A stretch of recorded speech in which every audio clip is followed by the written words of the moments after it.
There's two social media posts made by Mr. Sledge on the night that Donovan Thomas was killed. Okay. And they are, one is Mr. Sledge is that night around the time of the murder, he's watching the Patriots, and he captions it that he's watching the game, Let's Go Patriots. And there's another one where he is shown watching the game Okay. with his small child. All right. There is what we labeled Stacy Exhibit 399 Yankee. It's a video of Mr. Sledge. He is saying,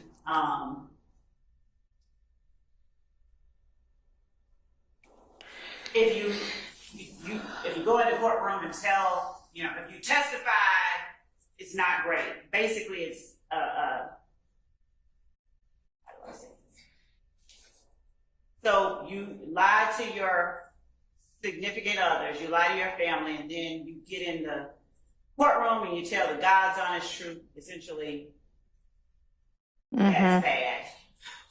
I can play it. It's 13 seconds. I can play it for the court. Well, does the defense know the video she's referencing? Yes, it's already in evidence. Actually, Mr. Williams' video saying that is in evidence, not Mr. Sledge's. Okay. Maybe not in evidence. 399Y, Yankee.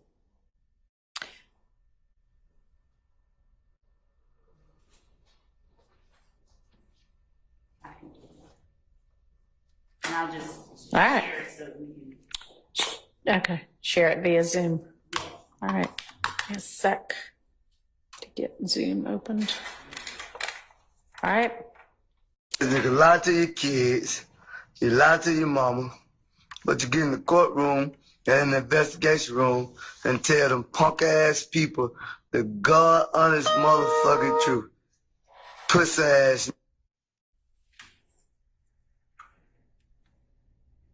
That's it. There's a word he uses at the end. But yes, that's the extent of that video. And this, we'd argue, it shows the sentiment that YSL members have towards, frankly, towards, people telling them. Okay. Object to that.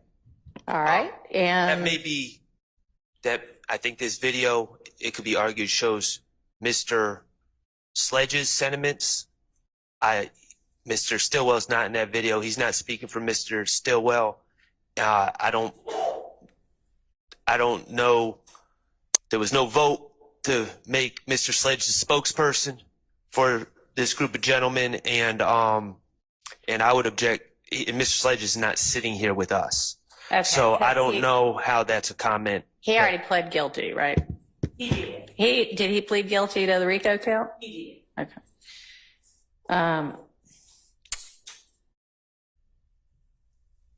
Y'all can cross him on that topic. What about the two social media posts with him watching the Pats game? Any contemplated objection to those? Okay. What else? There's also a video that he posts, not a video, but a social media posting that he makes on June 24, 2015, free Lil D, like right now.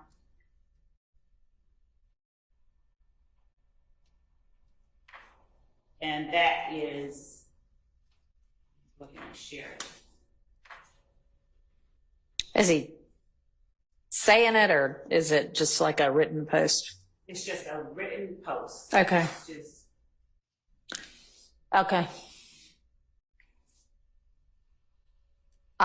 Anybody anticipate objection to that we need to deal with now? I don't know specifically what she's referring. Oh, is that it? on the screen is the post. Oh. I just don't know what the relevance is of some of these things. Like, So 6/24/15, what's just happened? Why is he in?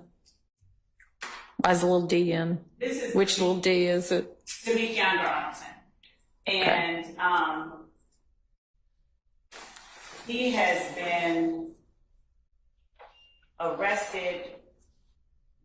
I can tell you the reason that we're wanting the relevance of Okay, what's that? it's the urging of each member. We don't have just him. We have him saying free Lil D, free the other Lil D, free various members of YSL, as we have with other defendants that are currently on trial, where, for instance, when Mr. Winfrey was arrested, Mr. Williams had free Roscoe shirts, they're wearing it.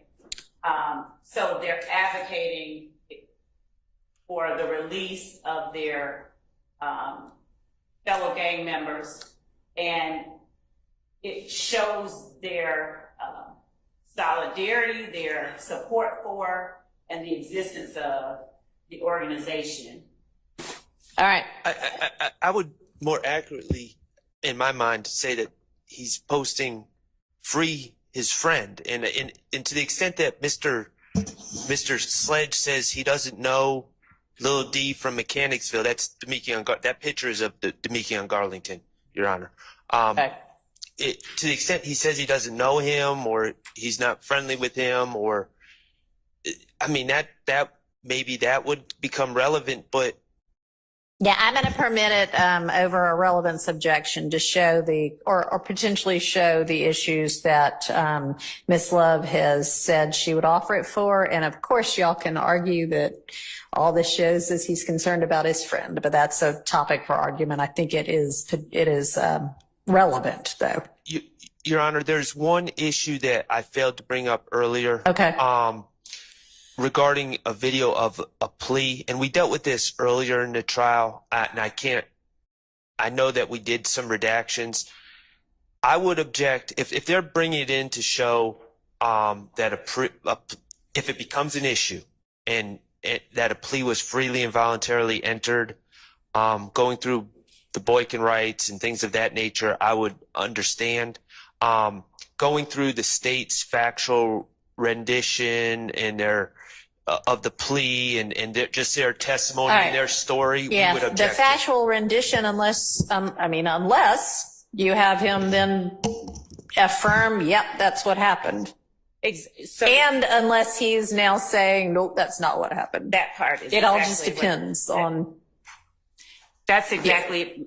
Okay. Yes. So yes, I mean, depending upon the reason that the plea might end up being potentially used. Yes, I agree with you. If it's to show voluntariness, then the factual rendition is not relevant, and I would not expect y'all to try to play that. If it is to say, dude, when you took your plea, you agreed that all of this is what happened, and he has in fact agreed, yep, that's what happened, then and that's what I'm pleading guilty to, and it's not an Alfred plea, then the facts would be relevant. Right. And so we've heard creative ways to sort of distance witnesses from prior acknowledgments that they've made. So some may have expressed a lack of an understanding, or some may have expressed feeling pressured. And then during their plea colloquy, they actually shut it down and okay. So yes, but understood. It's not necessarily all in. It is just going to depend upon the reason it's being offered. And just as with whatever the reasoning for the phone call, and I'm not going to say this as to every little piece of evidence. This just needs to be how y'all operate going forward. At the point in time when you anticipate, oh, I actually am going to use this. I didn't think so before, but now I am, or whatever. You tell them so that all of us don't have to be scrambling. Okay. Okay. Advance notice to the other side about things that are likely to be evidentiary issues, so we can deal with them at an appropriate time and not be sending the jury out every 10 minutes. And so, Judge, when the We can we will definitely abide by that instruction. And I guess we'll ask for more granularity, a little bit more clarification if in the middle of questioning. Obviously. And I mean, that's why we're kind of going through all of this now, is so that most of it you're already going to know in the middle of questioning. Here's how I can use this. Here's the part that needs to be redacted out, whatever. But, you know, like for one of them, you said, I just really don't anticipate in any way using that. And then if you're like, oh, you know, we're in the middle and we take a break at lunch, you tell them at lunch, at the beginning of the lunch, yeah, I'm going to use this after all. It's just as much heads up, as much advance notice as possible. And given that you are supposed to be providing all of the evidence in detail for, you know, the first 30, and I think you're almost to the point where you're supposed to provide it for the next 30, this shouldn't be an issue. But, okay. Mr. Harvey. You wanted to say something. Yes, one other point, Judge. With the previous exhibit and this exhibit, we previously had a ruling and discussions about the commentary on these. Oh, I can't even see that because of what's on my screen. But yeah, I don't think, unless the comments are relevant, let's not have those on there. So Now, sometimes the comment might be relevant.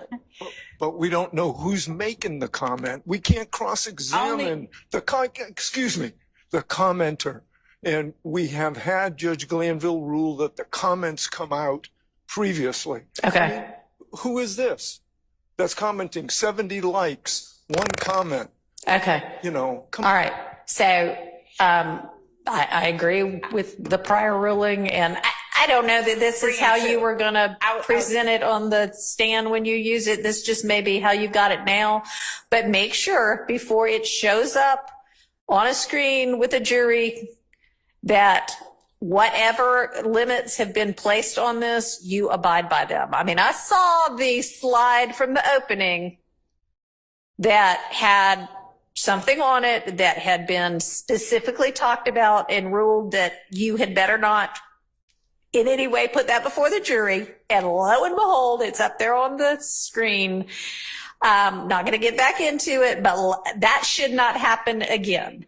If you know that comments aren't supposed to be on here, you need to make sure before you throw any slide up. And I'm not saying that this was how you were going to use it. I know you're just giving this to us right now, but just make sure everything is clean to the way that it is supposed to be. Okay. And to be very specific, so there's no misunderstanding, the comments, what the court has just said about unless there is a relevant portion in the comments, for instance, the witness on the stand comments about something else. Okay. And for those instances, I would do as the court has instructed and say, hey, these are social media posts. This one right here, I am going to attempt to keep in, and I'll share it as I'm going to present it. Right now, it doesn't have Nope, you're not going to share it as you're going to present it. You're going to share it with each tranche of 30 witnesses, okay? If you know oh, somebody has this incredibly, damaging, I want to use this comment, I'm going to use it with this witness. Tell them as you're going through your tranches of each 30 witnesses. Okay. Yes. Okay. But the comment that is made by the witness, which is on the left side, that we would do on the screen. Yeah. Mr. Harvey agrees that, yes, he's talking about the likes and comments and what have you on the other side. Those don't need to be included. I was in agreement with him. All right. Super. Thank you. Everybody's in agreement.